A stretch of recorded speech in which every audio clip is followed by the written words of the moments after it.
So this guy is the working class man, working class husband.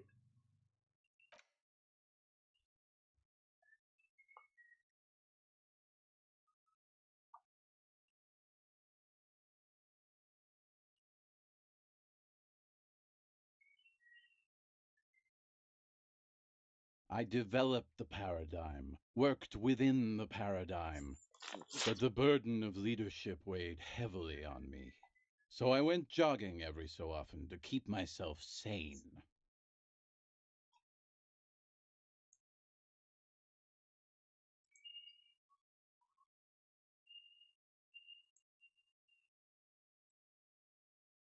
22 full time employees, an all star team, a potentially historical set of individuals. Worrying about them often kept me up well into the morning hours. It did. With my trusty Sansarique tracksuit, I felt like I could conquer the world. But now dreams are worn thin, This guy is much the like my tracksuit. One day I left on my evening run. As you may know, it's impossible to clear your head when you're distracted by the sound of keys jangling in your pockets.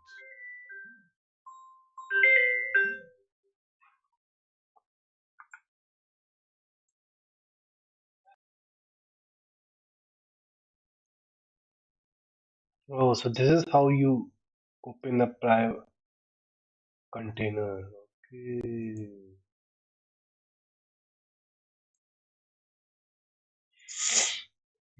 Revision is not real actual.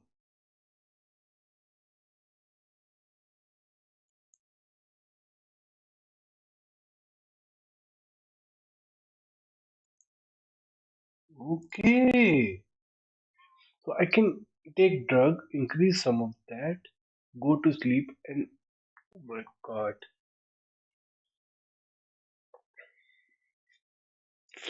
that's a good hack, I think.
His eyes are clouded, his dilated blood vessels encircling his irises like stinging brambles.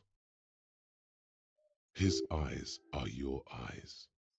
So I removed the key ring and put the keys for the front gate and the apartment into different pockets to stop the jangling, you see? At least, that was the plan.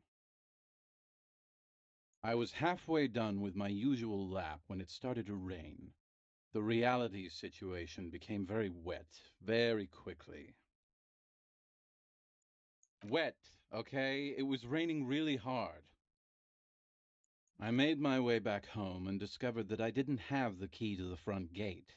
I'd mixed it up with the key to the letterbox, which was useless. Naturally, the situation required me to climb over the gate, which I did. There was no climbing down because I slipped and landed on my ass. Ouch, indeed. Reality was looking rather grim just then. Me lying on my ass in a mud pit in the middle of a heavy shower.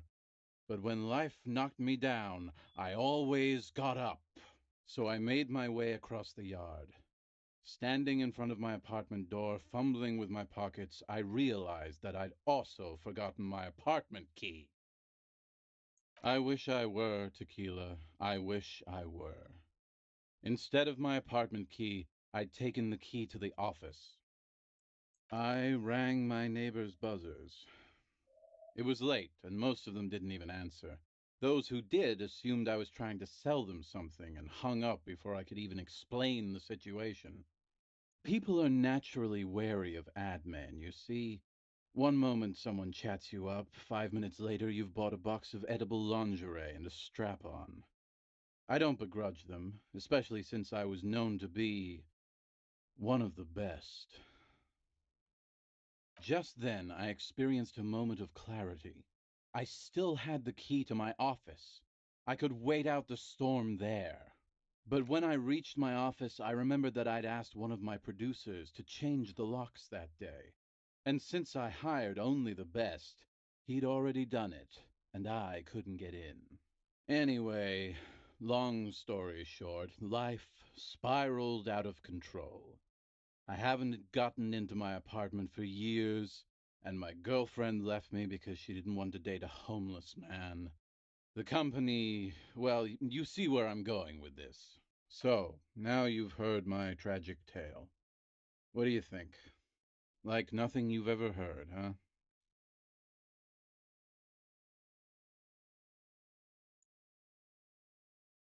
Tequila, I've thought about this series of events for a long time. If there was anything else to it, I would have thought of it by now. Why didn't you go to the authorities? Well, at one point they came to me, but, I didn't have any ID on me, so they tossed me in jail for 2 days. I can't say it increased my faith in the RCM. No offense, gentlemen. The hobo lifestyle definitely has some perks. Not having to pay rent, first and foremost. Not being responsible for 20 other people is nice too. But that charm wears off pretty quickly. Before you know it, you're wearing a shit stained tracksuit and spending your days picking tear. Good fucking question, Tequila.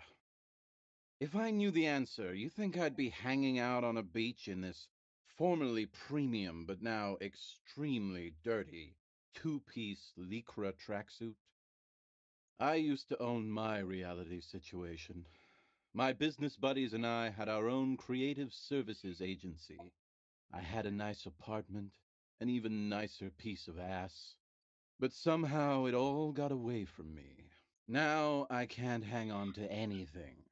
Just last week I stole this nice new jacket, but then I lost it too. The only things I haven't lost are these two drunks. A lost jacket. Sounds like a mystery you could look into. My agency. Man. The Boom Boom Room. Our concept was combining high art with the lowest forms of marketing. The color red, breasts, and oil painting. I convinced my partners to reinvest some of our profits in an even more high concept cultural incubator called Thin Air. The artists were happy, the clients were happy. I was financing a group of poets in East Revachol who were developing a new universal poetic language. But then it all went to shit. If it sounds like it makes no sense, that's because it doesn't.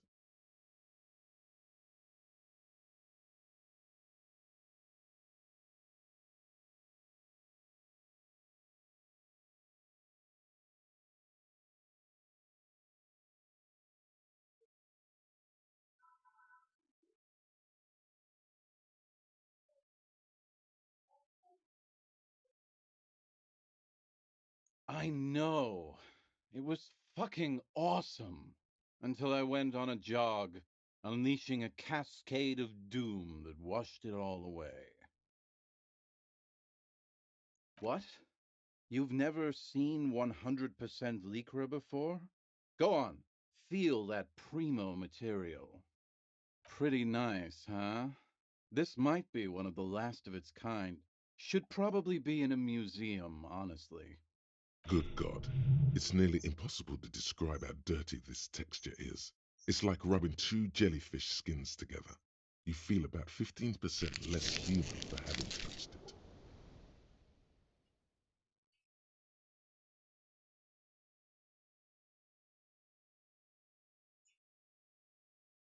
Randomized trials have also found lycra, TM, to be associated with a number of exotic, highly malignant cancers, so you also have that to look forward to.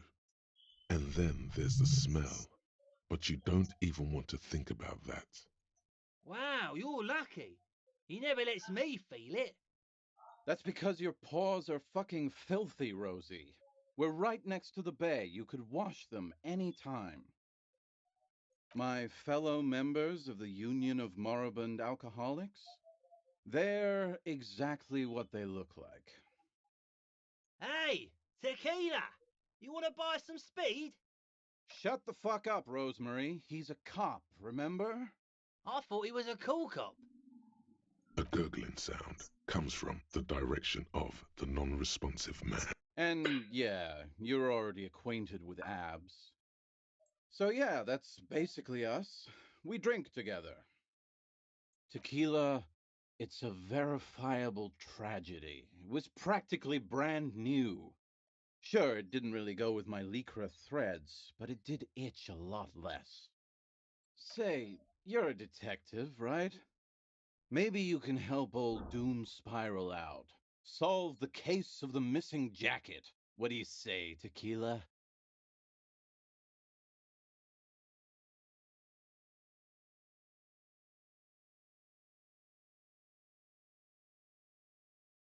Yeah, exactly. You're here to serve, right? If I knew where I lost it, don't you think I'd have it? I mean, maybe I was up by the boardwalk, or walking along the beach, or checking out the abandoned fish market. Somewhere north of here, that's for sure. You could ask around, see if anyone's seen it. I'm all ears, Tequila.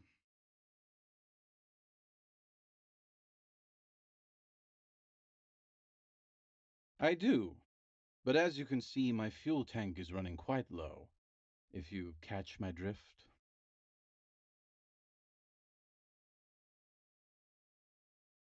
Then I can't keep on telling the stories.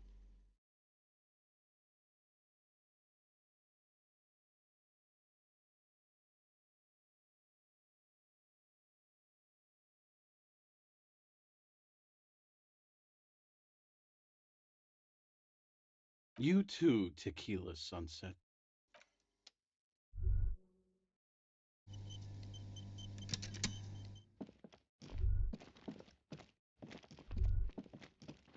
A drop in temperature, an easy flow of air, an empty street, before you, a thoroughfare unjammed with lorries. No more drivers smoking on hitch steps. Chemically sweetened. Across the road, a forgotten bus stop. Corrosion has opened a hole in its roof. An elm tree watches over the building. Its branches are dripping with rain and snow. The road is smooth and motley, craters filled with a black asphalt. The asphalt, first laid, is grey already. A row of tenements are under construction in the distance. A tub warm with water, white with soap. A man bathes while radio waves transmit the lottery numbers. 4, 18, 21, 4, 1. Number 312D. Young girls used to come here huddled up, hoping for more warmth than their thin coats give them. The bus took them to school. It has not run for 8 years. Craters pocked the surface. Children played in them until heavy trucks full of black pitch rolled in. There's one bump on the road. A dead dog lies flat about 200 paces away, right at the turn. Tragedy comes from the wheels of a fast RCM vehicle, hurrying to work. The cold washes over you. The sound of the sea has grown distant. The wind moves the aerosol. A detective stands behind the boom barrier. A breeze moves a curl of his hair.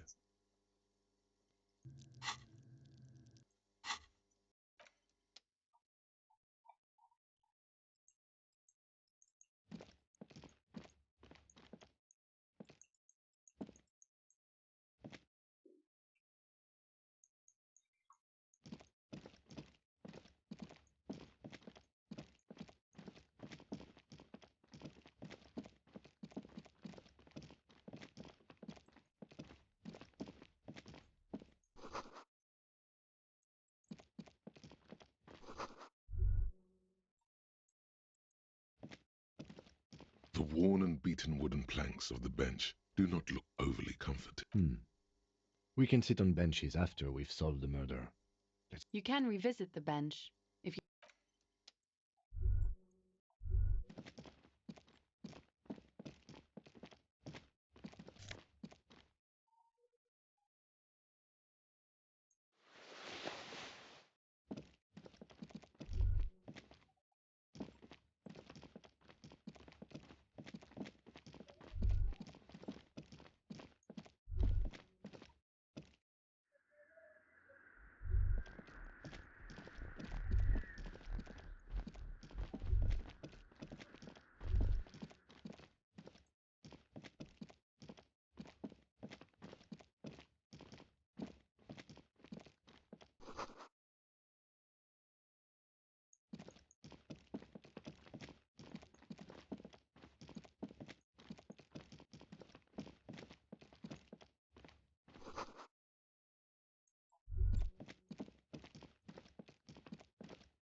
Good to see you, friend.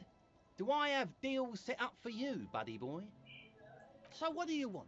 I got smokes. They're cheap. Very cheap. I got Pilsner. 300. Great deal. You won't get a better deal on that piss. Spirits I can let go for 300 real. I also have speed. And by speed, I mean amphetamine.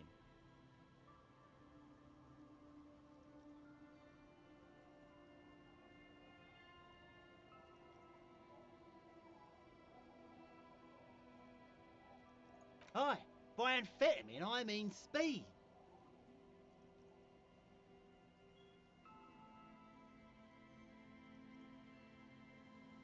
Sure did, buddy boy. That's why I said amphetamine. I mean speed. I mean amphetamine. I got both. Good, good, my man. Now what can I offer you?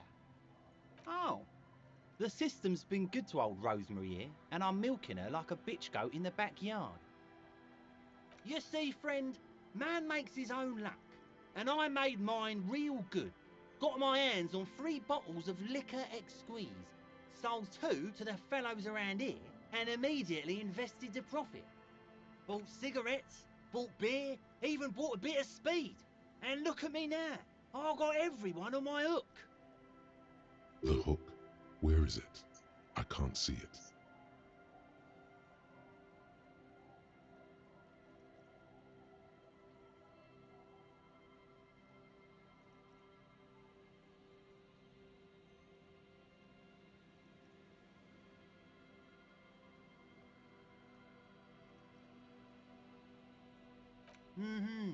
Hook 'em and cook 'em, huh? You wanna buy? Oh. You see, friend, bought cigarettes. The hook? Where is it? I can't see it. Seriously? Are you?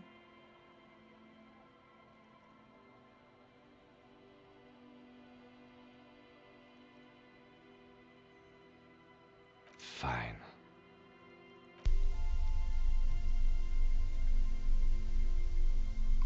Skip. There's Real. Oh. You see, bought cigarettes. The hook? Where is it? Of course, of course, of course. It is what it is, you know. What? He has long forgotten what you were talking about. See, friend, it's real valuable. Worth every real, if you catch my drift. Got it from a bit of a business venture. You know what's crazy, actually? He's finding it difficult to focus his watery gaze. What? Keep him talking.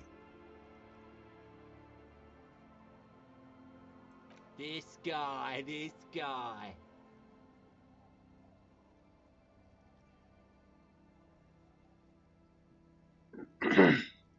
Oh, this is medicinal spirits. The good stuff. Got it from the doctor's office. I got one of those scientific ampoules a few months ago. Torpedo, they call it. It's supposed to keep a man from taking a drink. Didn't stop me for shit, that's for sure. 5 lemons with half a pack of butter and you're good to go. It really isn't. In a week, the goddamn kidneys started giving me all kinds of hell. Finally, the missus took me to a private doctor's office. Those arseholes charged me 4 real to remove the damn thing. But I came out on top after all.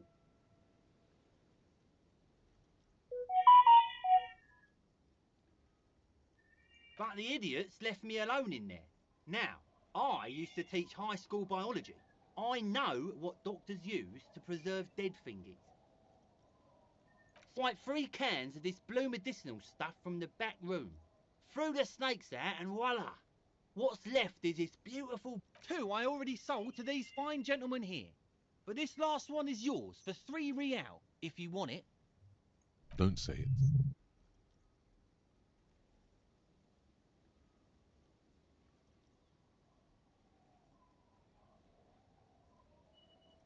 3 real and it's yours, friend. The deal of a lifetime. Well done. You got it. That's a much more reasonable price right there. Makes sense now. Just make sure to enjoy that one, friend. If you drink this, then you'll die. That's a fact. And that's why we're going to save you from yourself and store this as a sellable item. Go sell it at the pawn shop for a profit. My kind of guy. Here you go, friend. Bottoms up, Captain. Bottoms up, Captain.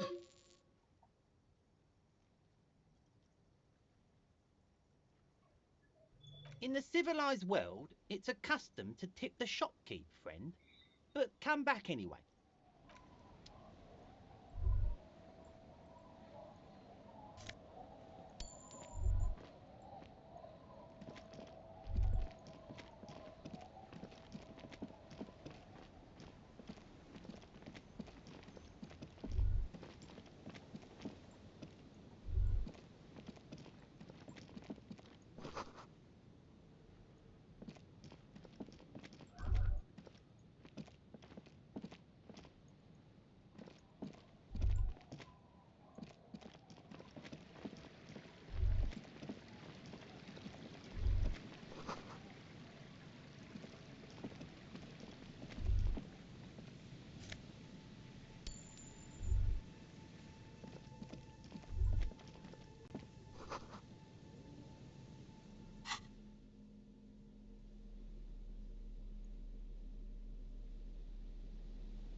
A metal payphone under a yellow plastic dome. You could use it to call someone, unless you're out of change. You hear the tone. The machine is inoperable.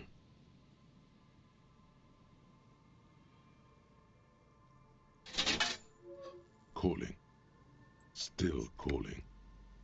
This feels wrong. Should you be doing this? End of tone. Someone picks up. Pier, is that you, Pier?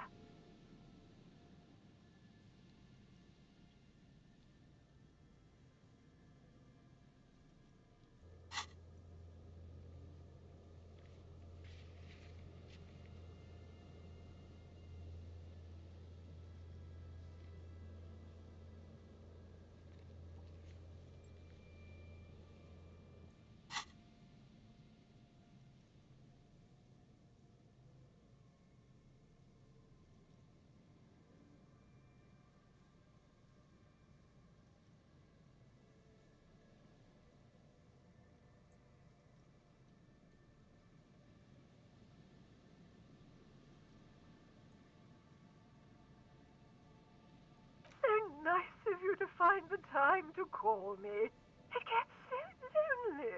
Even the animals have died.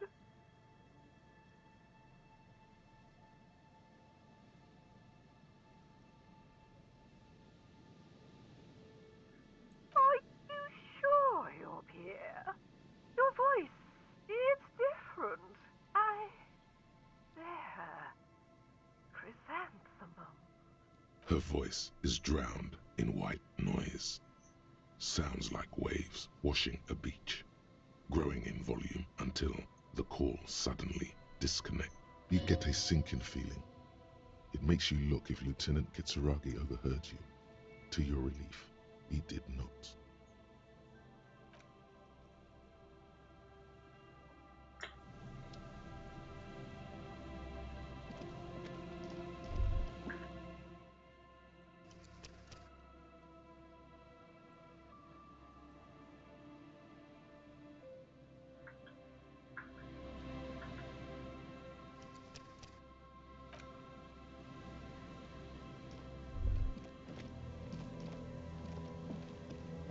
Someone has left an unidentifiable article of clothing on this railing. It smells really bad. The cloth, if you can still call it that, makes a soft crunching sound as you thrust your finger into it. It's streaked with dried seagull shit and tangled with pieces of seaweed. A dangling arm suggests that there might be a jacket beneath the crust of filth.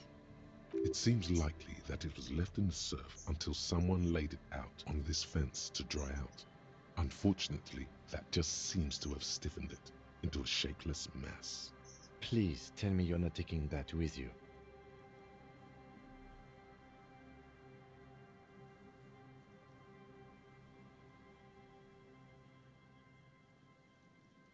It's a guano-encrusted jacket, and you're already carrying around enough as it is.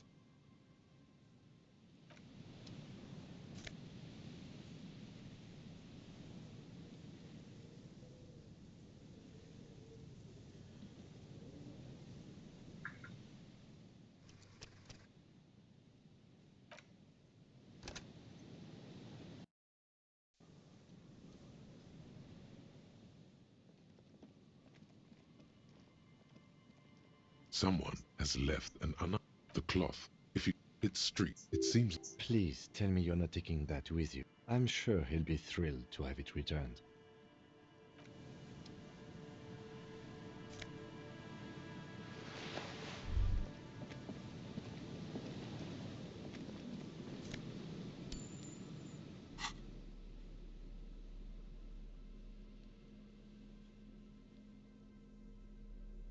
As you hold it in your hands, it makes an uncomfortable crunching sound. It's a sordid, filthy tale. Not some secrets are better left uncovered. Don't even try. Seriously. Good choice. The less you think about the jacket, the better.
smell. It's awful and familiar. It doesn't help.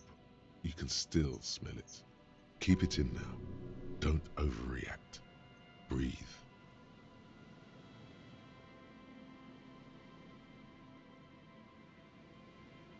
Don't be naive. Don't you recognize it? That hideous pungency, that faintly cloying sweetness. Only death smells like that. Something cold wakes in the pit of your stomach. Fear. The signs of decaying meat. It announces itself from 24 meters away. A warning, a memento mori.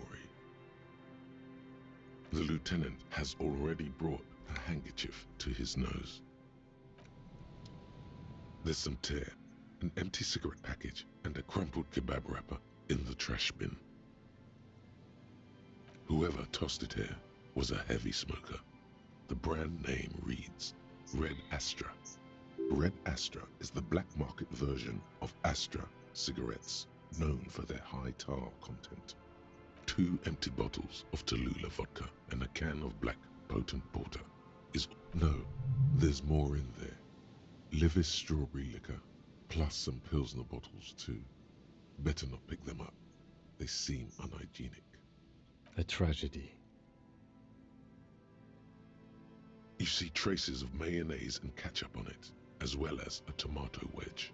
The wrapper reads, Shish Kebab Revachol. It's no older than a day or two. No mold yet. It's hard to concentrate in the smell. The sea air brings some relief.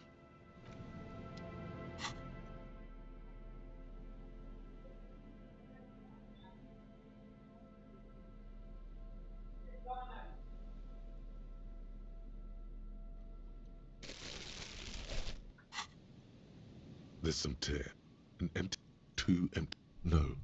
A tragedy.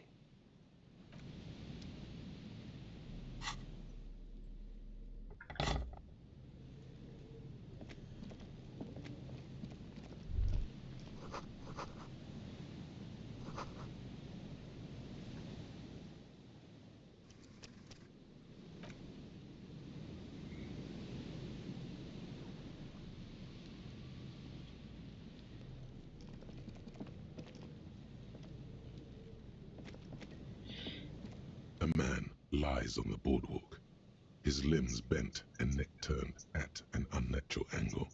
Right next to him is an empty bottle of spirits. In his cramped hand, a chewing gum wrapper. The smell is not as bad as a 2-week-old corpse, but it's definitely heading there. Hold on.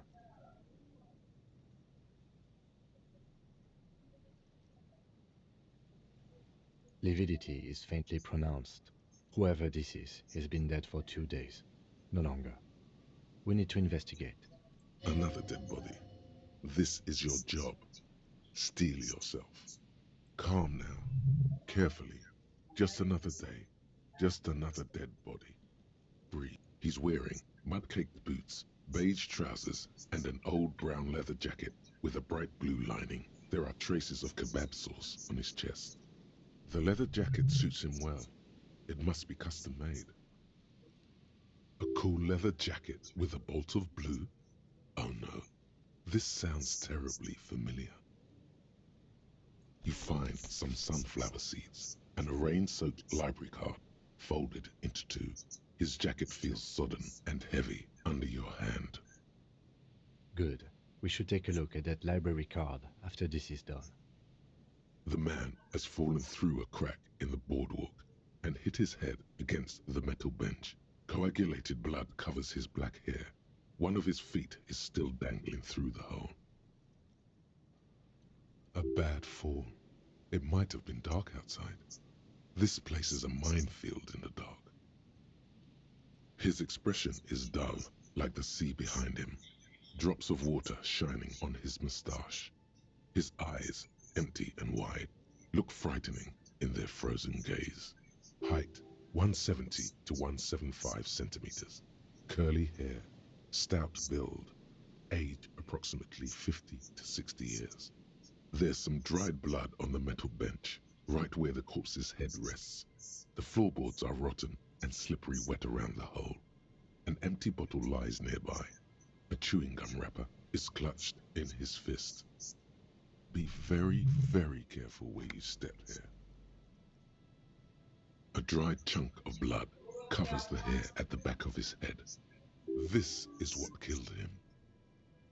I don't see any other major wounds, do you? Seems like the head wound was fatal. It's exactly the shape of the bench. They screech under your feet ominously. It's hard to say whether the dead man's weight was the cause of the boardwalk to break. It definitely looks fragile. You see waves churning below. Something cracks beneath your feet. He could have easily disappeared into the sea through that hole, and you would have never found him.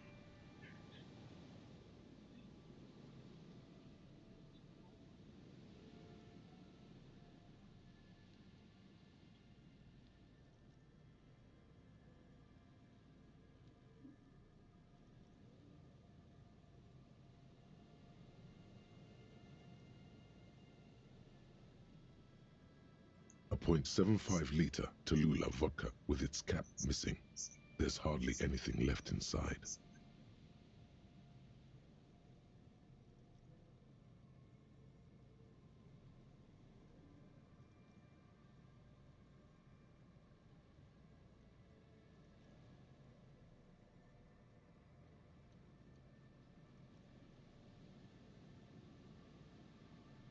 Tear all around us.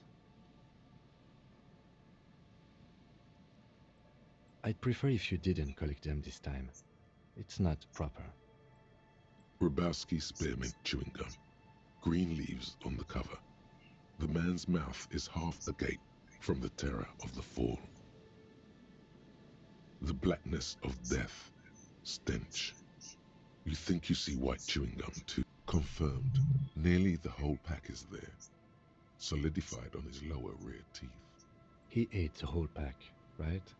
It's to cover the smell of alcohol before going home. The worst thing is, I've seen it before. Almost the same scenario. Even the chewing gum. It's always the same. The entire boardwalk creaks in the wind as you take a step back. Is this the working class woman's husband? Looks like one of the locals. He'd have to know this spot to come here. You don't just walk over here. But that's just a lazy assumption. What do you think?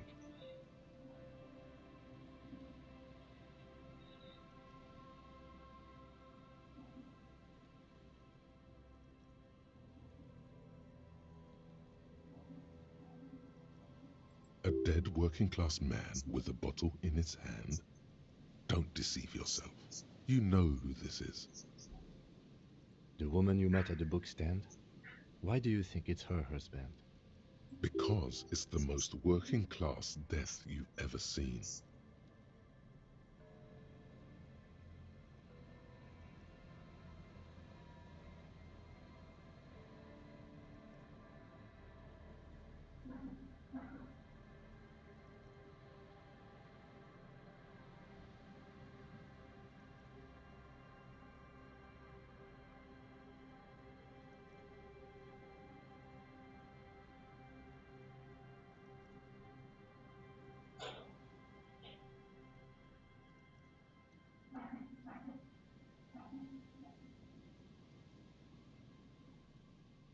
The bright blue lining? Well, he's definitely someone's husband.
Death by misadventure. He slipped and fell through the boardwalk. A truly unfortunate accident. If it wouldn't have been for that bench, he'd be alive.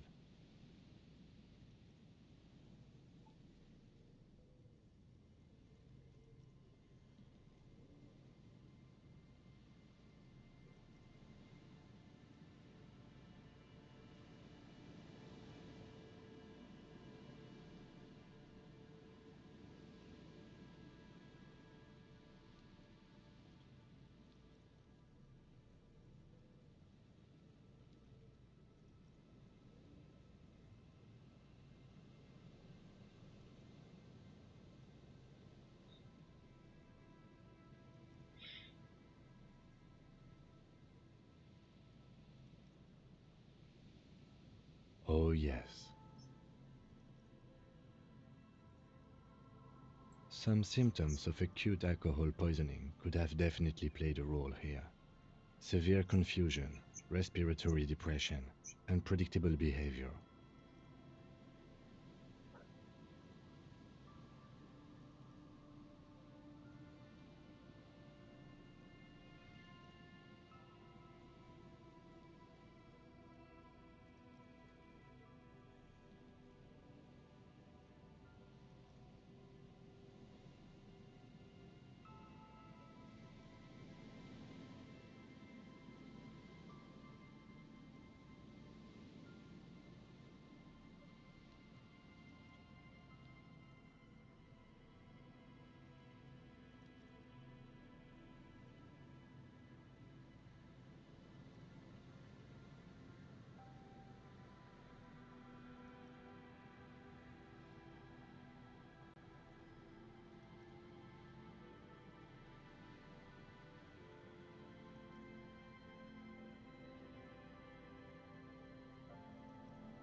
But I think that death arrived through head trauma, not liver failure. No, I don't see anything that points in that direction. For now, let's treat this case as a simple, albeit sad, accident, unrelated to the murder case. Agreed. If this somehow converges later, why not? But keep it simple for now. What about it? The deceased ate some kebab. It's probably from a nearby place, maybe in the parks. Sometimes a kebab is just a kebab. They'll seal this place off after the news reaches the coalition officials. I doubt that they have enough resources to actually repair the boardwalk. Not that sealing it off would keep anyone away. All it does is keep the city council's hands clean. It does seem to be a pretty straightforward misadventure, although there's still a question of identifying the body. From where I stand, I can see two options.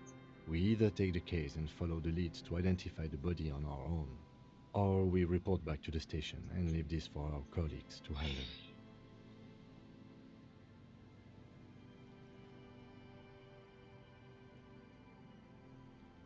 Alright, we should first examine the library card you found. Then we can call the station from my kinema. Let them know we are taking the case.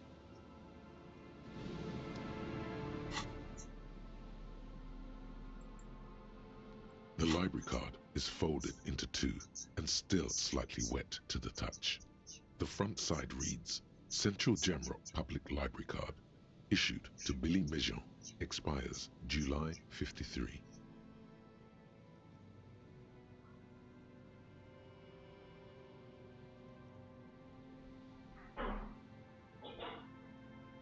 Billy is a unisex name.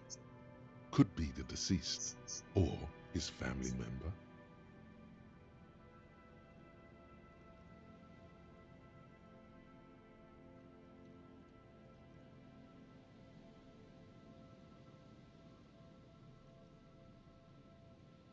Whoever owns this card is an avid reader. You find a list of books written in blue pencil. Radio thriller. Stand a little less between me and the sun. The last one in the list is The Glinton Curve by M. Theobald. A library stamp indicates that the book has been returned.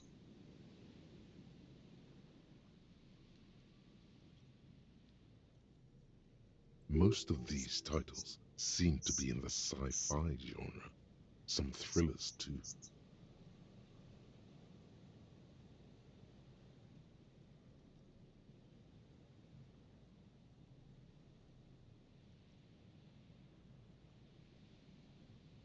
If lost, please return the card to the library. Dial 005 02 55211 or visit us at Moreau Street, 78, Jamrock. Business hours 900 to 1800. Good. We should give them a call from my kinema. See if we can learn anything about Billy Méjean. Good idea. There was plenty.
And Mikhail noticed the windows, especially with how there are no windows on the south side.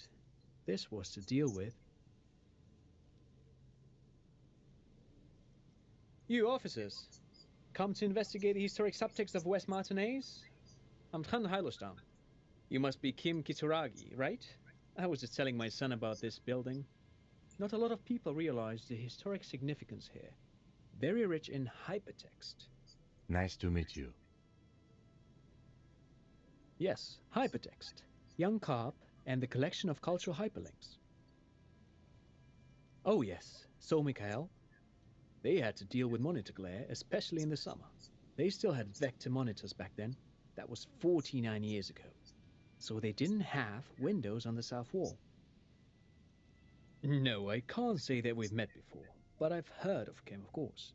Mikhail, say hi to the officers. Mikhail's a little tired today. We spent all night trying to run Orbis on his radio computer. Have you heard of it? It's a programming language used in Grad. Quite tricky, but he wanted to play this Grad-made adventure program. We've been getting really into Worms lately. The man speaks in the artificial cadence of a professor, or someone who's been on too many radio shows. But I assume you're not here for giant worms when there are so many real things to see. Just as I was telling Mikhail before, this is where the Coalition landed in '08. We could be standing on what is the most interesting landmark in Revachol West. Wow, get a load of this guy. He really enjoys his trivia. The Orbis programming language was named after its inventor, Victor Orbis, a cybernetician from Grad. They run Vox in the Occidental countries. I do have some money, yes, but that's not what's really important here. No, I mean, come on. You need the money. If it's not a thing, he can give you some. Oh no, I don't have it on me, officer. I was talking in more general terms. I'm just spending time with my kid here, showing him around the lesser-known parts of our hometown. It wouldn't be wise to carry huge amounts of cash on such expeditions. Not that he would have to worry about being robbed. He looks surprisingly buff. Does he work out? Aha! But it's not just any empty old building. What not a lot of people know is this used to be the R&D department of Felt Electrical, and Felt, which now sells ink cartridges mostly, was once a top dog in the turn-of-the-century cybernetics. It looks old and weathered, with seagulls picking apart its stone and metal carcass. Bushy undergrowth has taken hold of the collapsed rooftop. That's not surprising. Only a vestigial ink cartridge and ferrotape manufacturer remains. They started out as a midway electronics outfit in Königstein 2 centuries ago. After an aggressive move to Revachol, Feld became a global player in the emerging personal electronics market of the pre-revolutionary era. Still, Tricentennial was beating them in business machines. But Feld had an ace up their sleeve, or should I say they were developing an ace up their sleeve? I'm mixing my metaphors here. It was here in Martinaise, possibly in this very building, that they developed prototypes for a tape computer. An elegant folding mechanism of rollers and ferrotape ribbons, portable enough to be a take-it-home solution, revolutionizing business machines, possibly even bring them to the average consumer. Which is a feat of engineering, even today's giants, Rehm, ICN and Zam. He assumes something like a combat stance, face. Indeed. What? The revolution! Unfortunately, their moonshot project never made it to the market. Feld's move to Revachol backfired. The revolutionary government liquefied their assets and expropriated those very advanced prototypes. All of this was built by Feld, even the boardwalk.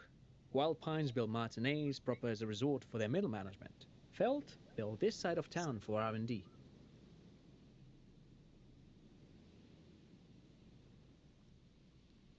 Yes, they even built a pleasure wheel, but that got destroyed in the war.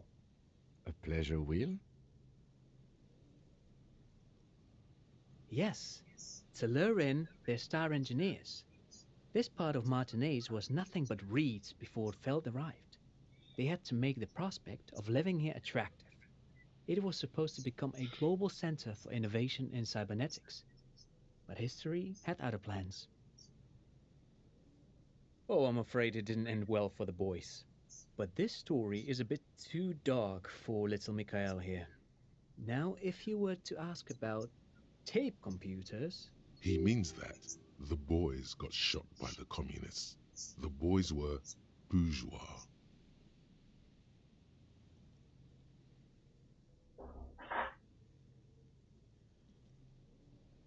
Officer, I told you this chapter of history wasn't on Mikhail's curriculum yet. Let's keep this kid friendly. The boy looks first at you, then back at his father, confused. They used them for military communications, but also to write and send out press releases, the most notorious example being Le Décret de Mars. What's the Mars Decree? I mean the radio transmission sent out to news agencies and world governments by the newly created Commune of Revachol on the 7th of March in the year 02. A short-lived legislative foundation for a short-lived utopia. It's a beautiful piece of text, actually. A singer-songwriter I know, Charette, called it a love poem to Revachol on her political concept album, Bon Baiser dans le Lind. You should read. I tried to get Mikhail to memorize it. Tried to. Someone was much too interested in worms to be paying any attention. The kid takes a peek at the green and silver worm on the cover of the book, already forgetting about this part of the discussion. Actually, no one knows. No one even knows what a computer made entirely of tape would look like. But word has it, they were very elegant, exquisite, alien-looking turn-of-the-century hardware. Buckle up. 10 years ago, I did a little freelancing, I guess you could say. I was a special consultant for an exhibition at the Humpty Dumpty Dum Center in Vredefort, Oranje. It raised the same questions, and we had lengthy discussions with Paul Ockerman, who was head curator at the time. This was before the twins Keith and Guy Juice joined the team, trying to... Wait, did he just say Humpty Dumpty Dum Center? What the hell is a Humpty Dumpty Dum Center? And who the hell are Keith and Guy Juiced? The Humpty Dumpty Dum Center for Contemporary Arts. The exhibition itself drew on Lagerman's notion of memory, and so there were some parallels. That's why the head curator, Paul Ockerman, chose to.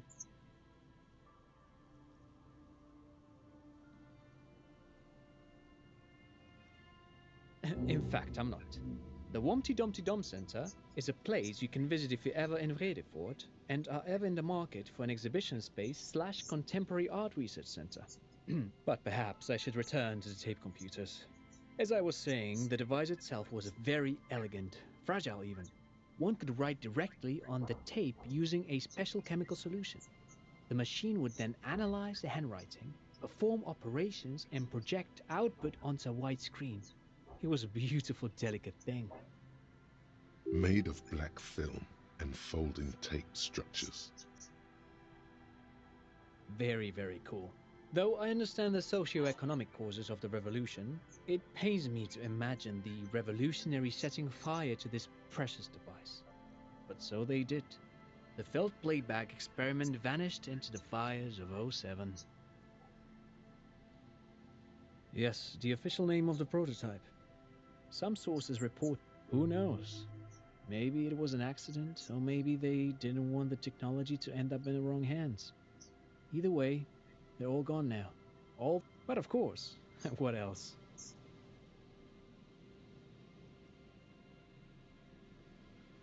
I do some Lomantang stick fighting now and then. Lo Mantang stick fighting is a form of martial arts originating from the island of Lo Mantang. It uses slender wooden sticks for confronting the opponent. Actually, a great many cultures have their own version of stick fighting, such as the sacred Mabolo tradition of the Harli people, the name deriving from the butterfruit tree traditionally used for crafting the long, slender sticks, whereas the sticks used in other cultures. You doze off as he paints you a comprehensive picture of the history of stick fighting among mankind, seasoning it with unexpected pop culture references. Man, he's good at speaking. People must love him.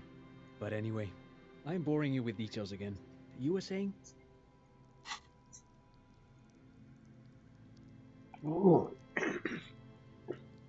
this thing is suggestion.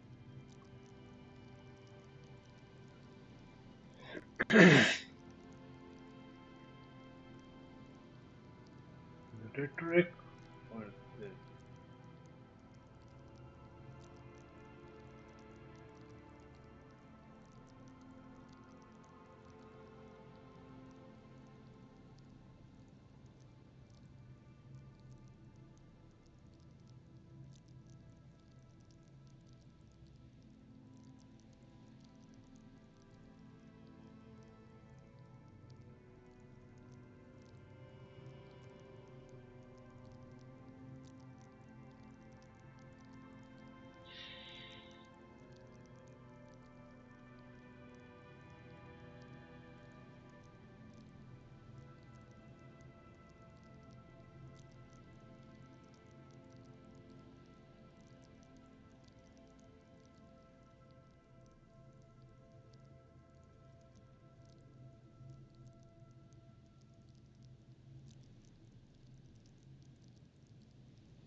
Lomantang stick fighting is a little like a Berolidin addiction.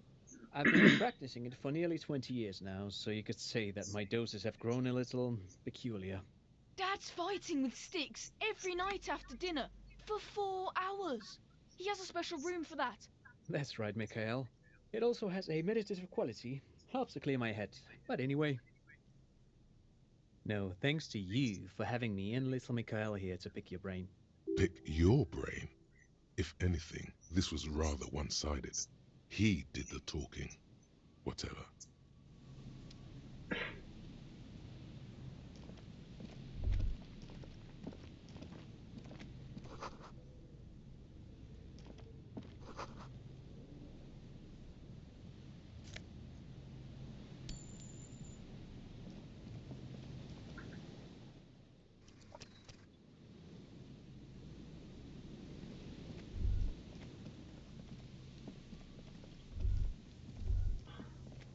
The remaining windows rattle from a strong gust of wind.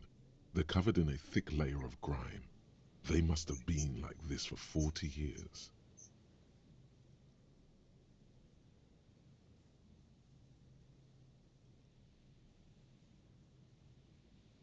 Dripping water falls from a high place.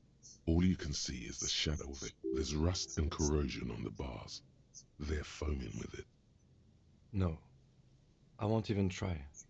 You know, I had a partner once. They called him Eyes because he had to show me things. It's that bad. Well enough, actually. It's odd how that works. I'm no sharpshooter, but I passed my shooting courses 7 out of 10.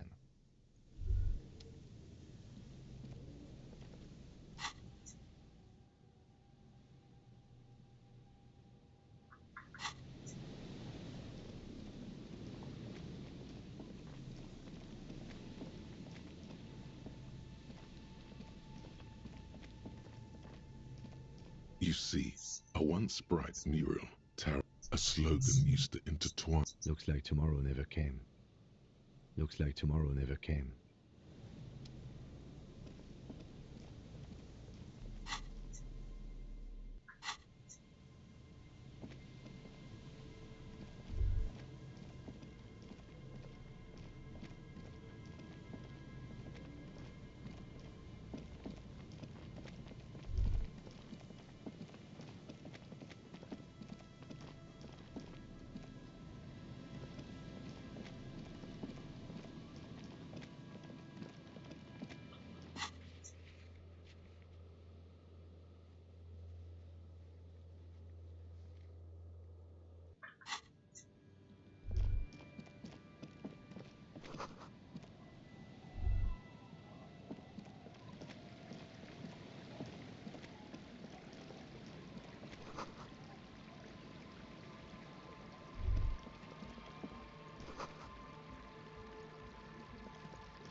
Okay.